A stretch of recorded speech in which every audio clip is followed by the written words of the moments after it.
Bueno, en esta cuarta parte y última vamos a trabajar lo que tiene relación con las afecciones de la próstata.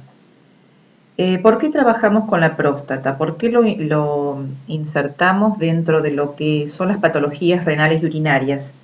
Porque por la localización que tiene la próstata produce signos y síntomas que se relacionan con signos y síntomas renales y urinarios. Si nos fijamos en la figura, la próstata, bueno, sabemos que es una glándula que está ubicada o localizada alrededor de la uretra. Si ustedes se fijan en la figura, digamos que la uretra pasa entre la glándula prostática. Bueno, la función de la glándula prostática saben cuál es.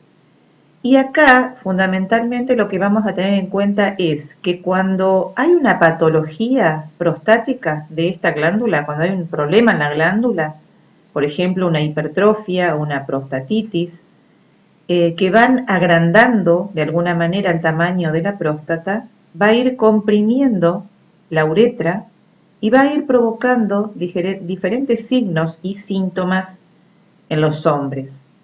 Entonces vamos a desarrollar qué características podemos encontrar en función de los signos y síntomas de la próstata masculina, obviamente en los hombres, y vamos a ver los tipos de cirugía que se pueden llevar a cabo para extirpar justamente la glándula prostática.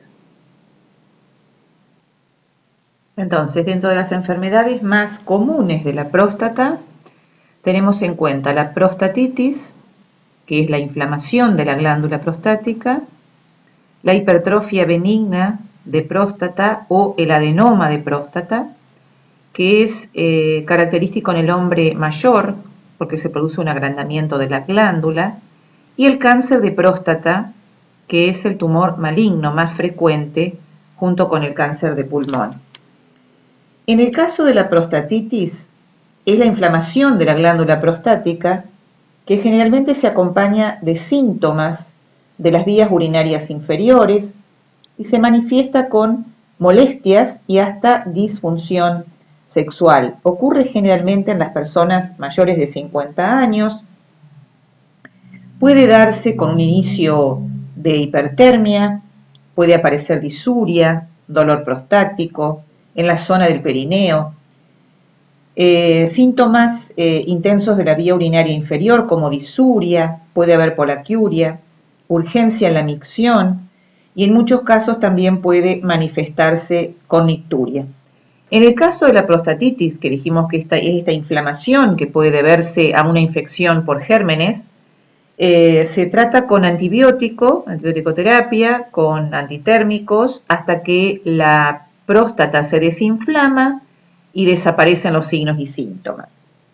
Ahora, en el caso de la hipertrofia benigna o adenoma de próstata, este crecimiento que puede ser benigno en muchos casos, se puede prevenir cuando el hombre después de los 40 años se hace los exámenes correspondientes del laboratorio que tiene que ver con el antígeno prostático para saber algunos resultados, ecografías también abdominales donde se ve un agrandamiento de próstata, pero inicialmente el paciente comienza con algunos síntomas que nos van acercando a este diagnóstico.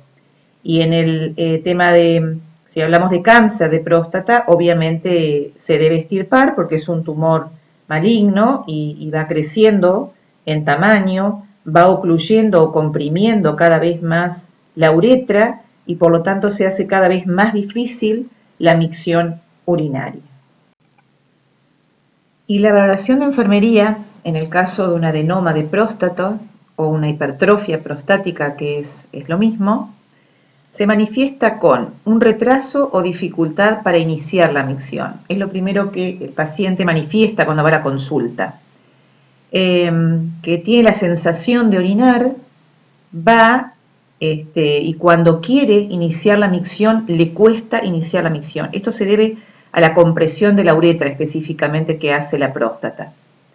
Cuando termina de orinar, cuando termina la micción, concluye con un goteo cuando termina de orinar, y esto es lo que muchas veces mancha la ropa interior de las personas mayores. El chorro de orina es un chorro sin fuerza, es un chorro fino, porque siempre hablamos de una estenosis. Hay una sensación que lo manifiesta como si quedara con orina que todavía no fue evacuada, como que tiene la vejiga aún con gran parte de orina. Va muchas veces a orinar durante el día, por eso decimos que tiene polaquiuria, pero no en cantidad, sino en frecuencia urinaria. Y la urgencia en ir a orinar, la persona tiene, o sea, en el momento, una urgencia por ir a orinar, va al baño y es muy poquito lo que puede miccionar. Y otra cosa que se mantiene siempre es una pequeña pérdida o escape de orina. Esto tiene que ver con el no vaciado de la vejiga. No se vacía, queda siempre un éstasis también en la vejiga, y al tener comprimida la uretra justamente es muy poco lo que el paciente puede orinar, y por eso es que la sensación de hacerlo repetidas veces lo manifiesta de esta manera. Vamos a ver ahora los tratamientos quirúrgicos que existen de próstata. Para esto vamos a tener en cuenta las vías de abordaje quirúrgico. Hablamos de resección transuretral, de abordaje suprapúbico y de abordaje perineal. El abordaje transuretral es una de las cirugías que generalmente se llevan más a cabo porque son sin incisión quirúrgica, se hacen a través de un citoscopio, se utiliza un citoscopio y se realiza a través de la uretra, del hombre, por supuesto. Esto no tiene incisión quirúrgica, como dije, no tiene tanto tiempo de internación, tiene algunas ventajas como ser esto, que el paciente queda internado solamente 24 o 48 horas, no tiene tantos cuidados posteriores más que educación, y en el caso del abordaje suprapúbico es con incisión quirúrgica en la zona abdominal baja, se ingresa a través de la incisión también en la vejiga para llegar a próstata, se extirpa la glándula y en este se deja colocadas una sonda que se llama sonda de cistostomía, que también la pueden llamar talla vesical. En el último abordaje, que es el abordaje perineal, es uno de las técnicas quirúrgicas más agresivas, dado que la incisión quirúrgica se hace en el periné y se usa cuando el tamaño de la próstata es muy grande y cuando realmente hablamos de cáncer de próstata, cuando es muy grande el tumor, y el abordaje haciendo una incisión perineal se tiene observación más directa de la glándula prostática para poder ser retirada o extirpada. En este caso es, como dije, el más traumático por la incisión quirúrgica en el lugar que se localiza más que nada, ¿no? Vamos a ver ahora cada uno en particular cuáles serían los cuidados de enfermería posteriores a las cirugías, además de algunas diapositivas que grafican más o menos la técnica quirúrgica.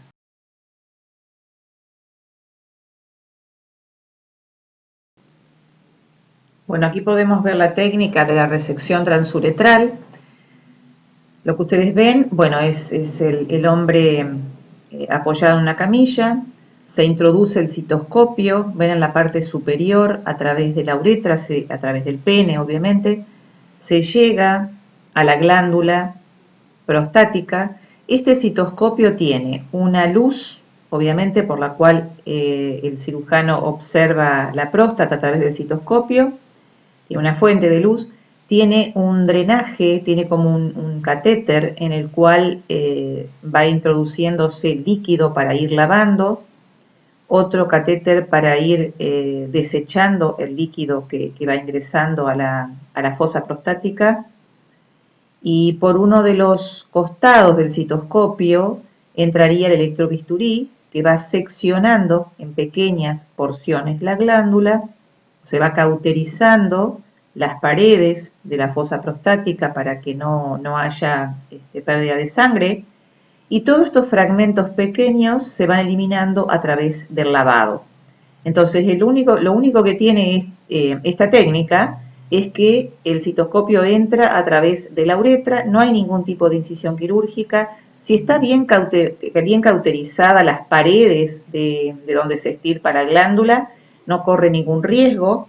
Lo que sí vamos a ver después, que acá se coloca una sonda que es de lavado continuo, que es una sonda de 3 vías, que es donde enfermería debe extremar muchísimo los cuidados. Los cuidados de enfermería después de la resección transuretral tiene que ver fundamentalmente, como dije, en los cuidados de la sonda de 3 vías. ¿Por qué de 3 vías? Primero la sonda que ingresa a la vejiga, después tienen 3 vías. Estas sondas son de gran calibre, hablamos de sondas número 22, cuando generalmente a un paciente para un sondaje vesical común usamos una Foley número 16 o número 14, en este caso se usa una Foley número 22.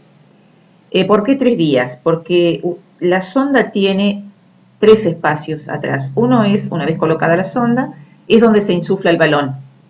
La otra sonda es la conexión a la bolsa colectora y va a tener otra vía donde se va a conectar un catéter o un drenaje que va a estar conectado a una bolsa de líquido que es de lavado continuo. Estas bolsas vienen de 1 litro generalmente de agua, son para que va entrando en el lugar de la fosita, va a ir lavando todo lo que ha sido posterior a la extirpación de la glándula, y por el drenaje obviamente nosotros tenemos que ir controlando en la bolsa colectora de orina qué características tiene este lavado. Generalmente las primeras horas va a ser hematúrico, posterior a la cirugía, pero debemos controlar siempre que esta vía por la cual drena este lavado siempre tenga que estar permeable. O sea, la sonda vesical siempre tiene que estar permeable, porque si no va a entrar permanentemente líquido y al haber una obstrucción por algún coágulo en la sonda, lo que provocamos es un estallido al llenarse demasiado de líquido, porque el líquido va a seguir entrando porque tiene un goteo permanente y de alguna manera tiene que eliminarse. Entonces, el control específico y fundamental de enfermería es controlar que esta sonda esté permeable y que el lavado se esté llevando a cabo. Entonces, como mantenemos un lavado continuo, también tenemos que ver que la eliminación de este líquido que se inyecta también drene. Por lo tanto, también es el control de la permeabilidad de esta sonda de 3 vías. Es la única cirugía de próstata que lleva una sonda de 3 vías, el resto no. Entonces, las primeras horas va a eliminar una orina más bien con sangre, o sea, vamos a observar hematuria y luego se normaliza.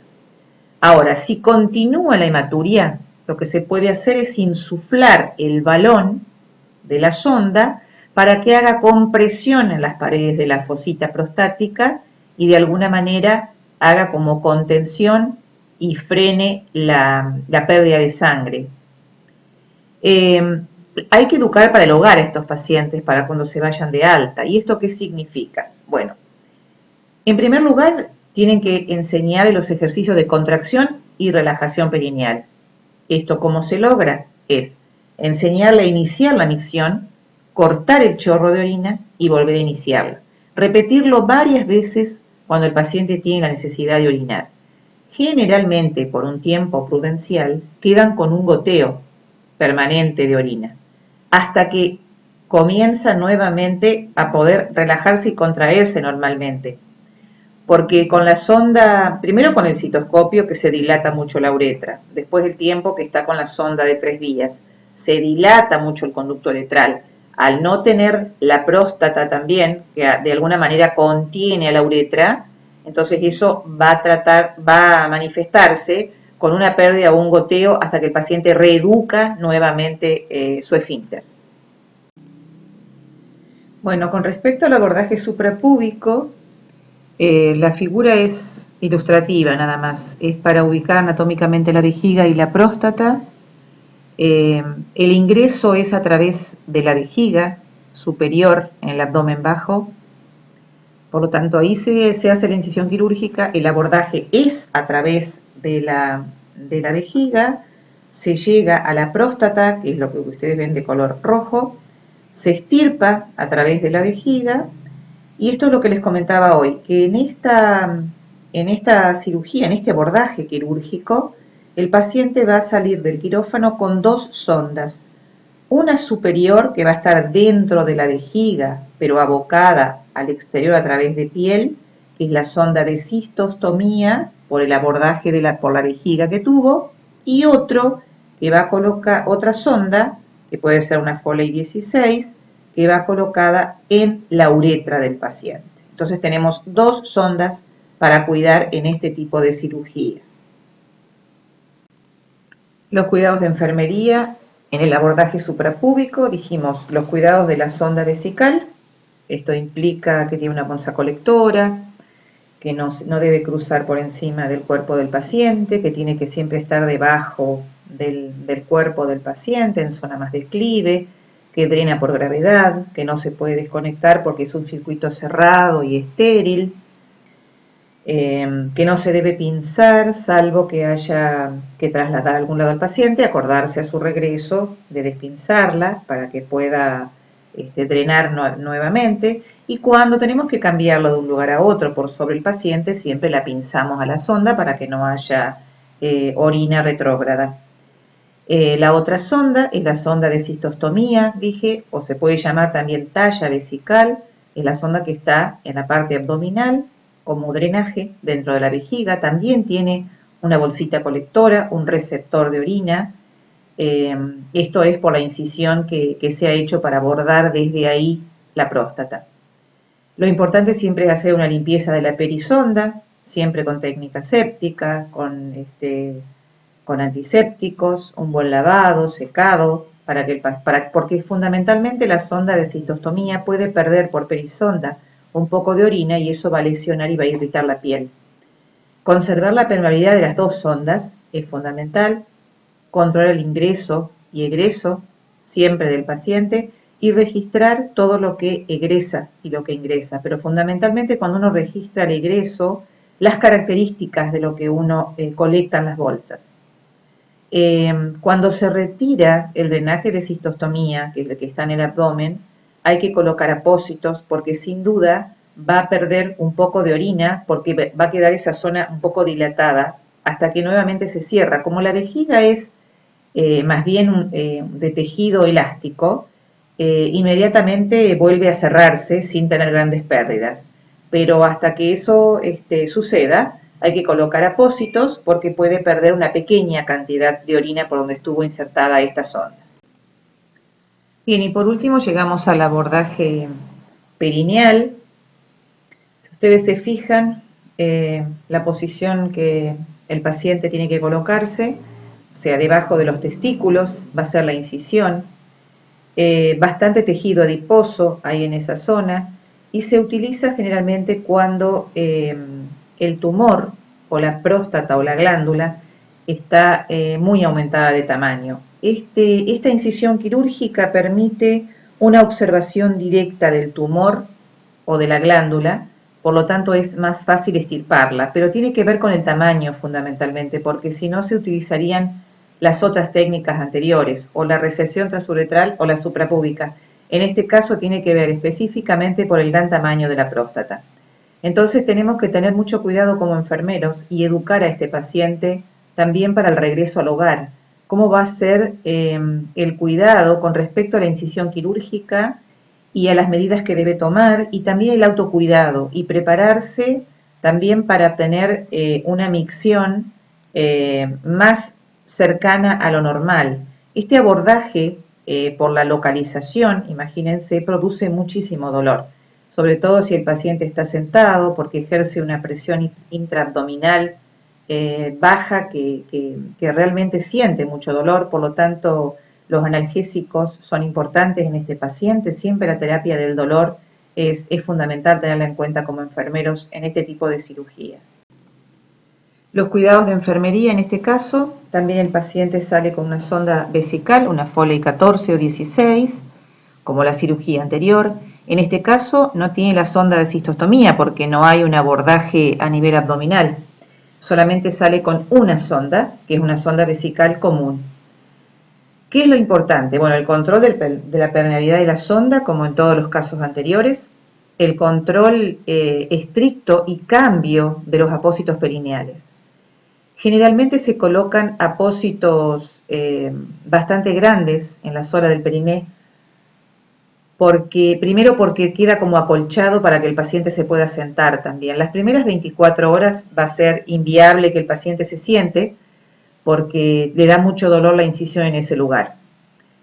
Por lo tanto, el cambio de los apósitos es importante para evitar que haya apósitos húmedos que justamente impiden la buena cicatrización. Entonces, siempre tener en cuenta que los apósitos se deben cambiar en todos los turnos y cuando el paciente lo solicite. Hay que evitar la presión intraabdominal. Esto tiene que ver con estar mucho tiempo sentado, por ejemplo. Los viajes largos, en el caso de educarlo para el hogar, no son recomendados en este tipo de cirugía, porque al estar sentado baja toda la cavidad abdominal y hace presión sobre la zona del periné. Entonces, obviamente el paciente va a tener mucho dolor y mucha inflamación. No debe estar mucho tiempo sentado. Entonces, otra cosa para recomendar es evitar las sondas rectales, o sea, no se le colocan sondas rectales, tampoco se usan enemas de ningún tipo porque la zona está muy inflamada. Entonces hay que esperar que este paciente realmente esté cicatrizado y se normalice y se restauren los tejidos como corresponde. Mantener siempre la zona seca. Se puede usar el cambio de apósitos, pero también para que esto cicatrice y mejore más rápido de alguna manera, se puede usar un secador de pelo, que es calor seco, para mantener seca la zona. Y las curaciones son fundamentales. En este caso, se colocan apósitos y se sujetan con telas adhesivas a ambos lados de los muslos. Tratar de que esto quede fijo o usar algún tipo de ropa interior que ajuste nada más para contener los apósitos, para que pueda movilizarse. Es importante también no estar tanto tiempo con tanta ropa puesta hasta que esto cicatrice. Dijimos entonces que la zona cuando está más seca es más propensa para la buena cicatrización. Siempre cuando hay una zona de cirugía, como en este lugar específicamente húmedo, retarda mucho más la cicatrización. Obviamente analgésicos, antiinflamatorios, el paciente seguramente viene con indicación. La restauración después de lo que es la micción no es tan dificultosa, va a tener menos síntomas de pérdida como lo tenía con la resección transuretral, pero de todos modos es una de las cirugías más cruentas y más dolorosas por la localización de la incisión quirúrgica más que nada. Entonces hay que educar a este paciente también, porque va a tener alguna pérdida inicial de orina, y también es importante educar de la misma manera, contraer y relajar el esfínter vesical, iniciar el chorro varias veces y cortar hasta que nuevamente el esfínter toma el ejercicio y vuelve a tener una micción prácticamente normal. Bueno, y en esta última diapositiva quiero agradecerles a todos ustedes, estudiantes, que han participado de una forma distinta de aprender. Nosotros también, una forma distinta como equipo docente de enseñar, quizá en esta cátedra, en otras quizá tengamos otra experiencia, pero en la cátedra de Enfermería de Adulto y Anciano es la primera vez que hemos dictado clases virtuales. La circunstancia así lo ameritaba, pero quiero hacer un reconocimiento a todo este grupo de estudiantes que realmente nos acompañó, aceptó estos desafíos. Creo que fue un aprendizaje muy significativo, y bueno, para mí en especial porque esta es quizás sea mi última clase en mi trayecto como docente de más de 30 años, cerca ya de mi jubilación, y creo que esta ha sido mi última clase en enfermería del adulto y el anciano. Quiero agradecerles a todos por el respeto, por el acompañamiento, por entender también esta forma en la cual tuvimos que adaptarnos todos. Ojalá sean unos excelentes profesionales. Ojalá hayan aprendido algo de lo que quisimos transmitirles. Estoy realmente orgullosa de un grupo de estudiantes como ustedes que la verdad que creo que hemos trabajado dentro de lo que hemos podido bastante bien. Ojalá nos podamos ver antes de finalizar el año. Quisiera conocerlos a todos y bueno, les mando un abrazo enorme y ojalá nos veamos pronto.